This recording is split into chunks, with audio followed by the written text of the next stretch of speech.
సరే రేవంత్ రెడ్డి, నువ్వు వచ్చిన కాడి నుంచి ఎక్కడైనా ఇండ్లు కట్టినావా?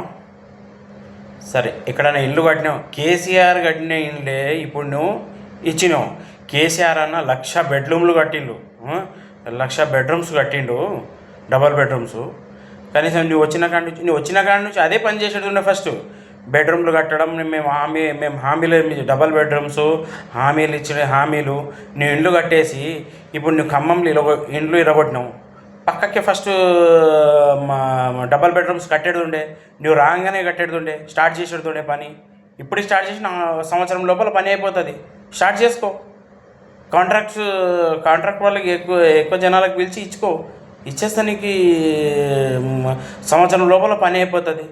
డబల్ బెడ్రూమ్స్ నువ్వు ఎక్కడన్నా చేయాలంటే ఫస్ట్ వాళ్ళకు ఉండడానికి ఏదన్నా ఉపాయం చూపించాలా. ఫస్ట్ ఉపాయం చూపించాలా, మీటింగ్ పెట్టాలా. మేమైతే ఓట్లు తీసుకొని పై వచ్చేసినాం, మీ వల్లనే మేము సీట్ మీద కూర్చున్నాము, మీరు లేకపోతే మేము లేము అన్నట్లు జనాలలో రావాలా.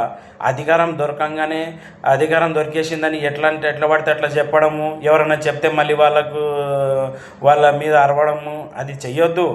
ఎందుకంటే మనం చేసిన పాపం మన పిల్లలకు తగులుతుంది. ఈ పాపం చెయ్యొద్దు. ఎవరి గోస ఎట్లుంటుంది. మళ్ళీ మీరు గోసా చెప్తే నాకు మంచిగా సైడ్ ఎఫెక్ట్ అవపడుతుంది అని చెప్తున్నావు. దానికి ఏ ముఖ్యమంత్రి అంటారు తెలుసా నీకు అసలు? అంటే మొత్తం ఎట్లా అయిపోయిందంటే అధికారం దొరికింది కదా, దానికి జీరిస్తలేరు.